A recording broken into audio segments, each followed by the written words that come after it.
성경이 말씀하는 지혜는 무엇일까요? 첫째, 하나님을 바로 아는 것입니다. 먼저 하나님은 어떤 분이실까를 알려면 하나님의 이름이 무엇인지부터 알아야 하는데, 출애굽기 3장을 통해서 우리는 구약에 등장하는 하나님의 이름이 첫째, 조상들의 하나님, 둘째, 스스로 계시는 하나님, 셋째, 여호와 하나님이시라는 것을 알 수 있습니다. 아멘. 첫 번째 하나님의 이름은 조상들의 하나님입니다. 이는 아브라함, 이삭, 야곱 그리고 요셉이 믿던 하나님을 말하는데, 그렇다면 이들은 어떤 하나님을 믿었을까? 모든 사람이 복받아 살기를 원하시는 하나님이었습니다. 그래서 창세기 12장에서 하나님은 아브라함에게 이렇게 말씀하십니다. 너는 복의 근원이 될 것이다. 땅에 사는 모든 민족이 너로 말미암아 복을 받을 것이다. 아멘. 두 번째 하나님의 이름은 스스로 계시는 하나님입니다. 모세는 떨기나무 불꽃 가운데서 말씀하시는 하나님을 향해 이렇게 물었습니다. 내게 말씀하시는 하나님은 어떤 하나님이십니까?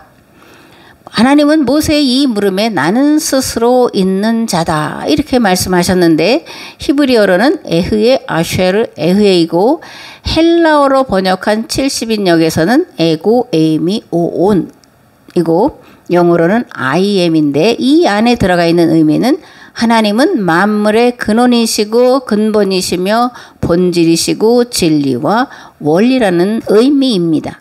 그렇다면 하나님은 왜 자신의 이름을 에흐에 아쉐르 에흐에라고 말씀하셨을까? 이는 다신론 사회 속에서 우상이 판을 치는 세상에서 참신을 찾고 있었기 때문입니다. 사람의 필요를 따라 만들어진 신이 아니라 존재 그 자체이신 하나님을 찾았기 때문입니다. 아멘. 세 번째 하나님의 이름은 여호와이십니다. 히브리 사람의 하나님 여호와는 어떤 하나님일까? 이 여호와라는 이름에 담긴 뜻을 현대어 성경으로 보면 우리가 잘 이해할 수 있는데, 이렇게 되어 있습니다. 불쌍한 이들을 한없이 측은히 여기며 가난한 이들을 바라보면 가슴 아파 견디지 못하는 하나님이시요, 어지간해서는 화를 내지 않고 한결같은 사랑으로 사랑하고 진실이 흘러 넘치는 하나님이십니다. 아멘. 여호와 하나님이란 애굽 땅에서 종되었던 자들의 하나님, 즉 가장 비천한 노예들의 하나님이라는 뜻입니다. 히브리 또는 하비루들은 절대 권력의 노예요, 우상의 노예였던 자들이었습니다. 생명과 자유와 쉼을 빼앗긴 자들이었습니다. 요즘 인권이란 말을 많이 사용하는데, 진정한 인권이란 자유와 평등과 쉼을 말합니다. 인간다움이 뭐겠어요? 인간다움은 자유와 쉼을 누리시는 권리를 가지고 행사하는 것을 말합니다. 아멘. 그렇다면 신약의 하나님의 이름은 무엇일까요? 죄인의 하나님이십니다. 마태복음 1장에서 그래서 마태는 예수님의 이름의 뜻이 자기 백성을 그들의 죄에서 구원할 자라고 말씀하고 있는 겁니다. 예수님은 종교 지도자들인 바리새인 서기관 율법학자들에 의해 죄인이라는 낙인이 찍혀 구원의 여망을 잃어버리고 살아가던 자들을 죄인의 굴레에서 풀어 자유케 하신 하나님이신 줄을 믿습니다. 아멘. 둘째로 로고스이신 하나님이십니다. 요한복음에 의하면 예수님은 로고스신데, 이 로고스란 뜻은 만물을 존재하게 하는 말씀, 생명이라는 의미고, 일반적으로 그리스 철학에서 말하는 이 로고스는 보편, 법칙, 원리, 본질, 이성입니다. 구약의 여호와 하나님이 신약의 로고스이신 하나님이신데, 그래서 우리가 지난주에도 그리스도이신 예수님을 하나님으로 다시 만나야 된다고 말씀을 드렸는데, 도마는 구약과 신약의 하나님이 한 분이시라는 것을 어떻게 고백을 하고 있냐면, 나의 주님, 나의 하나님입니다 라는 고백으로 고백하고 있음을 볼 수가 있습니다. 아멘. 둘째, 성경이 무엇을 말씀하고 있는지를 바로 아는 것이 통찰력입니다. 성경은 어떻게 해야 이 땅의 거룩한 나라, 즉 하나님 나라를 이루어갈 수 있을까를 말씀하고 있는데, 시내산 계약법에는 첫 번째 계약 백성인 이스라엘이 가나안 땅에 들어가 반드시 이룩해야 할 거룩한 나라의 제도와 조직과 법이 들어 있습니다. 아멘. 그렇다면 신약은 무엇일까? 두 번째 계약 백성인 교회가 이 땅에 이루어 가야 할 하나님 나라의 법과 제도와 조직을 말합니다. 여기서 우리가 알아야 할 것은 구약과 신약은 계약 내용이 바뀐 것이 아니라 계약 대상이 바뀌었다라는 것입니다. 그렇기 때문에 예수님은 율법과 선지자를 폐하러 온 것이 아니라 온전케 하러 오셨다고 말씀하신 것입니다. 아멘. 그렇다면 어떻게 하는 것이 예수님이 말씀하신 율법과 선지자를 온전케 하는 것일까? 십자가입니다. 예수님은 십자가를 통한 대속의 길을 가심으로 율법과 예언자를 온전케 하셨습니다. 아멘. 예수님의 대속은 죄로 인해 하나님과 원수되었던 것을 십자가로 소멸하시고 인간과 만물을 그리스도 예수님 안에서 하나님과 하나 되게 하신 일인 줄 믿습니다. 아멘. 교회와 새로운 계약을 체결하시고 교회를 통해 세상을 구원하도록 맡기신 것입니다. 그리스도는 몸인 교회의 머리시요 성도는 그리스도의 몸인 교회에 붙어있는 각각의 지체입니다. 교회는 뜻이 하늘에서와 같이 이 땅에서도 이루어지도록 하는 일에 하나 된 새 계약 공동체입니다. 그러므로 우리는 서로 사랑할 수밖에 없습니다. 그리스도께서 교회를 위해 목숨을 버리신 것처럼 우리는 각각의 교회의 몸인 예수 그리스도에게 붙어있는 존재들로서 성도를 위해 지체된 자들을 위해 목숨을 버리는 것이 마땅한 것입니다. 아멘. 하나님은 교회를 통해 이 땅과 이 시대를 하나님 나라로 만들어 가기를 원하십니다. 하나님 나라는 자유와 정의와 공의 그리고 평등과 평화가 이루어지며 함께 더불어 살아가는 나라, 그것을 하나님 나라라고 말씀을 하고 있는데, 이러한 일들을 행하는 것이 율법과 선지자를 온전케 하는 것이라는 말씀입니다. 아멘. 셋째, 역사와 시대의 흐름을 꿰뚫어 하는 통찰력입니다. 통찰력이란 과거의 역사를 통해 역사가 나아갈 올바른 방향을 조망하고 그 길로 나아가도록 빛을 비추는 것입니다. 일기가 아니라 시대의 징조를 바로 아는 것입니다.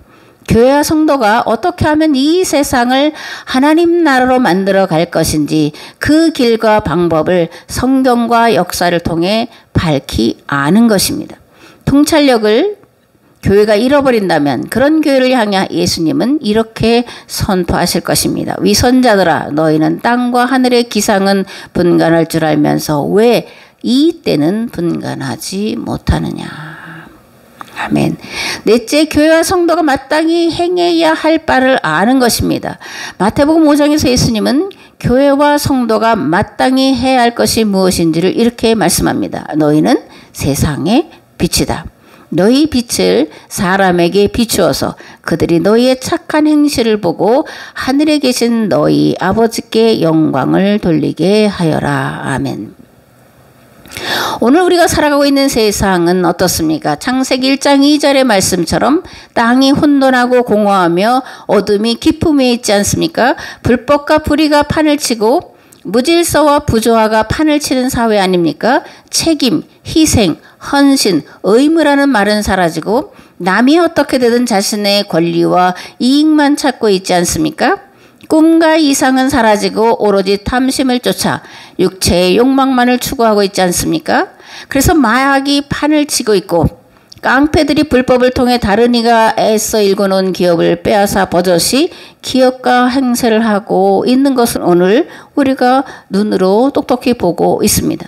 교회다움을 잃어버리고 나라다움을 잃어버리고 부모다움을 잃어버리고 선생다움을 잃어버리고 목사다움과 성도다움을 잃어버리고 사람다움을 잃어버리고 살아가는 것이 오늘 우리의 현실이 아니냐 그런 겁니다. 그러므로 오늘 교회가 해야 할 가장 시급한 일은 다움을 찾는 일인 줄을 믿습니다. 아멘. 그렇다면 잃어버린 다움을 되찾으려면 어떻게 해야 할까? 새로운 관, 즉 하나님과 성경과 역사를 새 시대에 맞도록 재해석할 수 있는 패러다임의 전환이 있어야 되는데, 마태복음에서 예수님은 이렇게 말씀합니다. 생배 조각을 낡은 옷에 붙이는 자가 없나니 이는 기운 것이 그 옷을 당기어 헤어짐이 더하게 되며 새 포도주를 낡은 가죽 부대에 넣지 아니하나니 그렇게 하면 부대가 터져 포도주도 쏟아지고 부대도 버리게 됨이라. 새 포도주는 새 부대에 넣어야 둘이 다 보존되느니라. 새로운 관은 새로운 부대를 만드는 겁니다. 새로운 부대 안에 새롭게 재해석한 말씀을 담는 거예요. 그렇게 될 때에 잃어버린 다음을 찾게 되는 줄을 믿습니다. 아멘. 요엘서 2장 1절에서 18절 말씀을 함께 봉독하겠습니다. 너희는 시온에서 뿔나파를 불어라. 하나님의 거룩한 산에서 경보를 울려라. 유다 땅에 사는 백성아 모두 떨어라. 주님의 날이 오고 있다. 그 날이 다가오고 있다. 그 날은 캄캄하고 어두운 날, 먹구름과 어둠에 뒤덮이는 날이다. 셀 수 없이 많고 강한 메뚜기 군대가 온다. 마치 어둠이 산등성이를 넘어오듯이 새카맣게 다가온다. 까마득한 옛날까지 거슬러 올라가 보아도 이런 일은 없었다. 앞으로 1000만대에 이르기까지도 다시는 이런 일이 없을 것이다. 그들이 불처럼 초목을 삼키고 지나가면 지나간 자리에서는 불꽃이 활활 타오른다. 그들이 오기 전에는 이 땅이 에덴 동산 같았으나 한 번 지나가고 나면 황량한 사막이 되어버린다. 그 앞에서는 살아남은 것이 하나도 없다. 그들은 떼지어 몰려오는 말과 같고 달려오는 군마와 같다. 이 봉우리에서 저 봉우리로 달리는 소리는 병거의 굉음과도 같고 불꽃이 건불을 태우는 소리와도 같다. 그들은 막강한 군대가 공격 명령을 기다리는 것 같이 전열을 갖춘다. 그들이 접근하면 모두들 자지러지고 모두들 얼굴빛이 하얗게 질린다. 그들은 용사처럼 공격하고 군인처럼 성벽을 기어오른다. 제각기 줄을 맞춰 똑바로 전진하고 아무도 진로를 벗어나지 않는다. 서로 밀치지도 않고 제각기 줄을 맞추어 진군한다. 빗발치듯 쏟아지는 투창을 뚫고 전진한다. 그들의 행렬은 끊어지지 않는다. 드디어 성 안으로 들어간다. 성벽을 뛰어넘고 건물을 기어오르고 도둑처럼 창문을 넘어 집 안으로 쳐들어간다. 전진할 때에는 땅이 진동하고 온 하늘이 흔들린다. 해와 달이 어두워지고 별들이 빛을 잃는다. 주께서 큰 음성으로 당신의 군대를 지휘하신다. 병력은 헤아릴 수 없이 많고 명령을 따르는 군대는 막강하다. 주님의 날은 놀라운 날, 가장 무서운 날이다. 누가 감히 그 날을 견디어낼까? 지금이라도 너희는 진심으로 회개하여라. 나 주가 말한다. 금식하고 통곡하고 슬퍼하면서 나에게로 돌아오너라. 옷을 찢지 말고 마음을 찢어라. 주 너희 하나님께로 돌아오너라. 주님께서는 은혜롭고 자비로우시며 오래 참으시며 한결같은 사랑을 늘 베푸시고 불쌍히 여기는 마음이 많으셔서 뜻을 돌이켜 재앙을 거두기도 하신다. 행여 주님께서 마음과 뜻을 돌이키시고 오히려 복까지 베푸셔서 너희가 주 하나님께 곡식 제물과 부어드리는 제물을 바칠 수 있게 까지 하실는지 누가 아느냐. 너희는 시온에서 뿔나파를 불어라. 거룩한 금식을 선포하고 성회를 열어라. 백성을 한데 모으고 회중을 거룩하게 구별하여라. 장로들을 불러 모으고 어린아이들과 젖먹이들도 불러 모아라. 신랑도 신방에서 나오게 하고 신부도 침실에서 나오게 하여라. 주님을 섬기는 제사장들은 성전 현관과 번제단 사이에서 울면서 호소하여라. 주님의 백성을 불쌍히 여겨 주십시오. 주님의 소유인 이 백성이 이방인들에게 통치를 받는 수모를 당하지 않게 하여 주십시오. 세계 만민이 그들이 하나님이 어디 있느냐 하면서 조롱하지 못하게 하여 주십시오. 그때 주님께서 땅이 당한 일로 마음 아파하시고 당신의 백성을 불쌍히 여기셨다. 아멘. 바벨론에 의해서 유다가 멸망하는 상황을 아주 사실적으로 묘사하고 있는 것을 볼 수가 있는데, 요엘서의 특징은 그날 또는 여호와의 날이라는 표현이 많이 나온다라는 거예요. 그러면 요엘서에서 등장하는 그날, 여호와의 날은 어떤 날일까? 그날은 우주적인 종말이나 파국을 말하는 것이 아니라 첫째, 죄에 대한 심판의 날을 말합니다. 둘째, 회복의 날이요 신원의 날을 말합니다. 셋째, 주님의 은혜의 해, 즉 희년이 실현되는 날을 말하고 있습니다. 아멘. 그런데 이스라엘 사람들 대부분이 생각하는 그날 여호와의 날은 이스라엘의 원수를 갚아주시는 날, 그러니까 신원한다라는 거 원수를 갚아주신다라는 뜻인데, 이스라엘의 원수를 갚아주시는 날이요 이스라엘을 구원하시는 날이요 메시아가 오셔서 이스라엘로 하여금 세계를 다스리는 가장 강력한 제국이 되게 하시는 날이라고 생각을 했습니다. 그러니까 예언자들이 선포한 여호와의 날, 그날과는 전혀 잘못된 길로 갔다라는 거예요. 예언자들은 그날 여호와의 날을 심판의 날로 선포했습니다. 그러나 또한 예언자들은 심판과 멸망만을 선포한 것이 아니라 회복과 구원의 길을 제시했는데, 그들이 구원과 회복의 길로 제시한 것은 회개였습니다. 아멘. 하나님 회개하는 자를 기뻐 받으시고 회개하는 자의 그 죄를 용서하시고 회개한 자가 하나님 앞에 구하는 기도에 응답하시는 줄을 믿습니다. 아멘. 회개는 심판의 날이 회복의 날이요 구원의 날이 되게 하는 유일한 길입니다.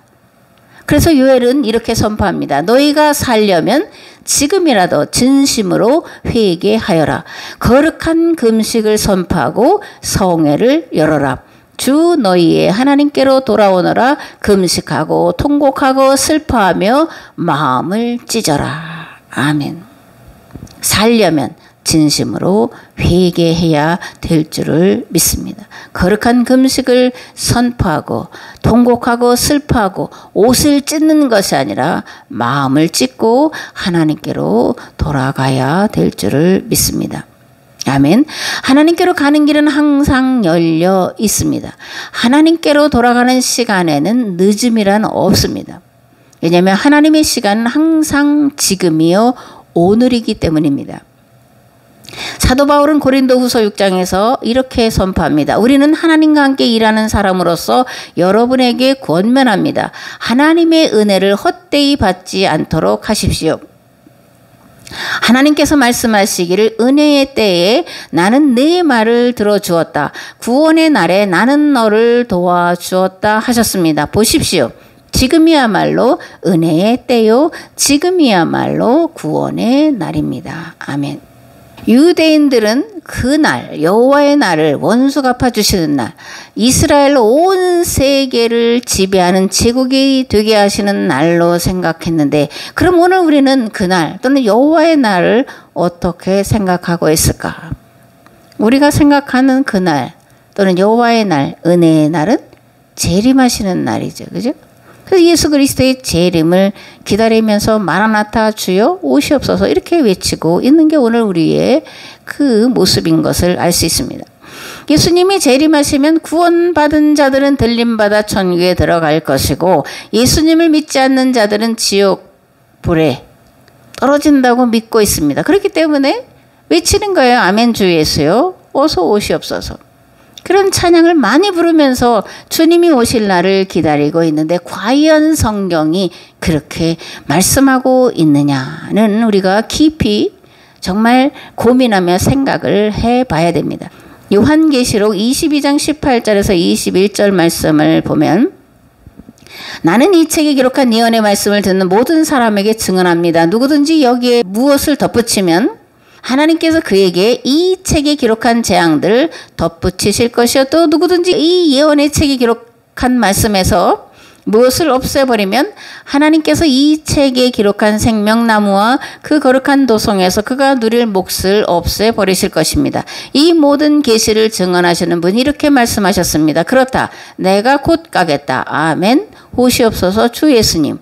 주 예수의 은혜가 모든 사람에게 있기를 빕니다. 아멘. 여기서 아멘 오시옵소서 주 예수님이 마라나타라는 뜻이에요. 오늘 설교 제목을 제가 마라나타 신앙이라는 물음표를 붙였는데, 마라나타란 주께서 임하시느니라 또는 우리 주여 오소서라는 그런 뜻입니다. 옛계약 공동체 이스라엘은 여호와의 날은 이스라엘의 원수를 갚아주시는 날이라고 생각을 했고, 포로기를 거치면서 이것은 메시아 대망 사상으로 깊이 뿌리를 내리게 되었습니다. 그래서 메시아가 오시면 이스라엘로 온 세상을 지배하는 제국이 되게 하실 것이라고 믿었습니다. 메시아 대망 사상이 교리 신앙으로 고착되면서 이들은 하나님과 맺은 시내산 계약법을 지켜 행함으로 세상을 구원해내야 한다는 자신들의 존재 이유와 존재 목적을 상실하고 오로지 아브라함의 자손이라는 특권의식과 선민의식에 사로잡혀 버리게 되었습니다. 그 결과 로마 제국에 의해 철저하게 멸망하고 말았는데, 그것은 나라를 잃어버렸다라고 하는 그런 의미를 넘어서서 하나님과 맺은 계약 관계가 영원히 깨어졌다라는 것을 말하고 있음을 우리는 분명히 알아야 됩니다. 아멘. 교회는 새 계약 공동체예요. 새 계약 공동체는 옛 계약 공동체인 이스라엘을 반면교사로 삼아야 됩니다. 우리가 이스라엘이다 이런 말을 많이 하는데 생각을 조금만 해봐도 우리가 이스라엘이 되어서는 안 돼요. 왜냐하면 이스라엘은 계약 파기의 길을 갔기 때문에 그렇습니다. 우리는 새 계약 공동체인 교회에 속한 각각의 지체들이에요. 그래서 이스라엘이 왜 하나님과 맺은 계약법을 파기했는가, 그래서 그 결과 어떻게 되었는가를 반면교사 삼아야 되고, 그래야 이 시대의 파국을 막을 수 있습니다. 그런데 만약 우리가 이스라엘처럼 계약을 파기한다면 예수 그리스도의 재림의 날은 구원의 날이 아니라 우리에게는 무섭고 두려운 심판과 멸망의 날이 될 것입니다. 교회는 예수 그리스도의 재림의 날이 심판과 멸망의 날이 아니라 구원의 날이요 은혜의 날이 되게 하는 책임을 맡은 자들입니다. 반드시 이 책임은 목숨을 내놓고서라도 지켜야 되고 이루어야 될 책임이라는 것을 우리 마음에 깊이 새겨야 될 줄을 믿습니다. 이를 위해서 목회자들은 설교가 하나님의 말씀이 되게 해야 합니다. 설교가 다가올 재앙과 심판에 대한 경고의 나팔소리여야 합니다. 이 땅에 하나님의 재앙과 심판이 임하지 않도록 백성들을 일깨우고 하나님과 성경을 그리고 역사를 바로 알도록 가르치는 것이 목회자의 설교가 되어야 합니다. 목사는 이 일에 목숨을 거는 자들이에요. 목숨을 걸어서 이 시대를 살릴 수 있다면 기꺼이 그 길을 가는 존재들입니다. 세계의 공동체인 교회는 하나님의 진노와 심판의 때를 은혜의 날로 회복과 구원의 날로 바꿔가는 일이 존재 이유요 존재 목적이 되어야 합니다. 세상 구원이 교회에 달려 있습니다. 목회자들의 설교에 달려 있습니다. 성도들의 구별된 삶에 달려 있습니다.